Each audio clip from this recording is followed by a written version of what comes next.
मैं डॉक्टर इंद्रजीत सिंह। आज हम बात करेंगे ओरल कैंसर्स के बारे में, मुंह के कैंसर, जो कि बहुत ही आजकल आप देख रहे हैं बहुत ही ज़्यादा कॉमन होने लग गए हैं। इसमें मुंह के कैंसर में कोई भी प्रकार का कोई कैंसर होता है तो उसमें सबसे पहले हमें ये जानना है कि कैंसर होता क्या है।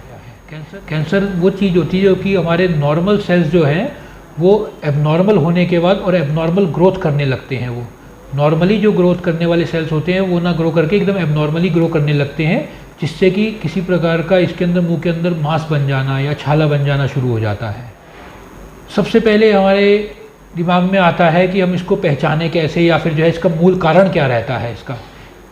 जैसे कि हम जानते हैं कि इस मूल कारण हम मान के चलते हैं कि इसमें जो है स्मोकिंग से होता है, गुटखा खाने वाले लोगों में हो जाता है, पान मसाला वगैरह खाना। लोग कई बार कहते हैं कि हम सिर्फ पान खाते हैं, गुटखा नहीं खाते हैं, तो ये भी हमें जानना ज़रूरी है कि इन सबसे भी होता है ये।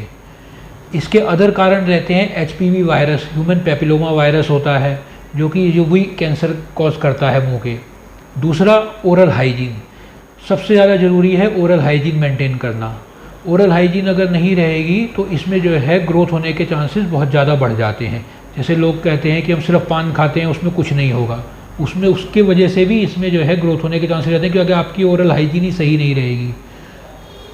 और इसमें जो कारण रहते हैं डेंटल प्रॉब्लम्स की वजह से आ सकते हैं, जैसे कोई नोकीला दांत होना जो कि आपके गाल पे या जीभ पे बार बार इसमें जो लगता हो।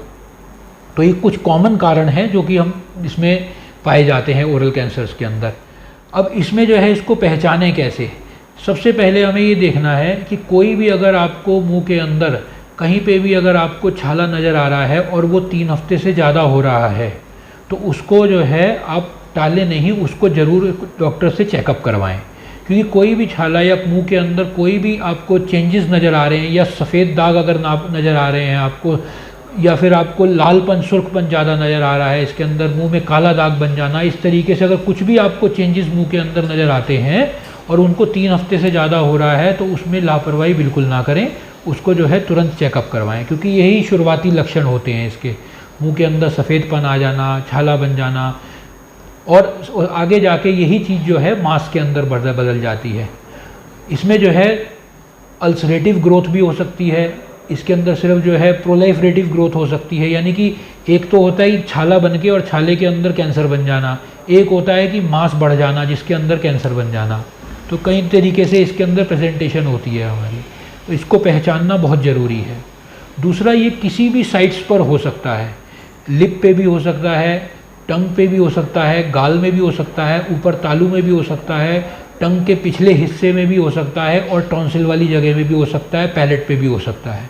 तो ये किसी भी जगह पे हो सकता है। किसी भी जगह का कोई भी छाला या कोई भी बदलाव जो है आपको पहचान के उसको ज़रूर देखना है, अगर वो 3 हफ्ते से ज़्यादा है तो ये हमारी कुछ साइट्स थी जहाँ पे ये हो सकता है। अब अगर आपने पहचान लिया है तो अब आपको करना क्या है। सबसे पहले डॉक्टर का कंसल्टेशन करना है, और इसके लिए फिर हम जो है अगर हमें लगता है कोई छाला 3 हफ्ते से ज़्यादा हो रहा है या ग्रोथ है तो उसकी बायोप्सी ली जाती है। बायोप्सी करने के बाद उसमें कन्फर्मेशन होता है कि ये कोई खतरे वाली चीज़ या फिर जो है कैंसर तो नहीं है इसके अंदर। अगर बायोप्सी में ये प्रूवन हो जाता है कि ये कैंसर है तो फिर इसका इलाज जो है 3 तरीके से होता है। सर्जिकली उसको जो है निकाला जाता है, या फिर उसकी कीमोथेरेपी करी जाती हैं, या फिर रेडियोथेरेपी करी जाती हैं, या तीनों का कॉम्बिनेशन से भी इसको ठीक किया जाता है। अब इसमें डिफरेंट साइट्स पे अलग अलग तरीके की मोडेलिटीज़ होती हैं। किसी जगह पे अगर सिर्फ आगे की तरफ रहता है, सिर्फ उसको अगर पूरा रिमूव कर दिया जाता है, छोटा रहता है तो पूरा सर्जिकली रिमूव हो जाता है। अगर बड़ा रहता है, अगर लिम्फ नोड इसके नाक ये गले तक भी जा रहे हैं इसके लिम्फ नोड, तो उसको भी जो है गले की भी इसके अंदर सर्जरी करके और गले के जो जितने लिम्फ नोड्स होते हैं उनको भी निकाल दिया जाता है, ताकि ये आगे के लिए ना जाए। फिर इसमें हम आगे CT MRI वगैरह करवा के देखते हैं कि और कहीं तक फैला हुआ तो नहीं है। जहाँ जहाँ पर फैला हुआ होता है उसको वहाँ से रिमूव किया जाता है, अगर रिमूव करने लायक होता है, नहीं तो फिर इसको कीमोथेरेपी और रेडियोथेरेपी से इसका इलाज होता है। इसमें जो है सबसे ज़्यादा ज़रूरी ये रहता है कि समय पर इसका इलाज होना। अगर समय पर इलाज नहीं होगा तो ये आगे जाके खतरनाक हो सकता है। ये धन्यवाद।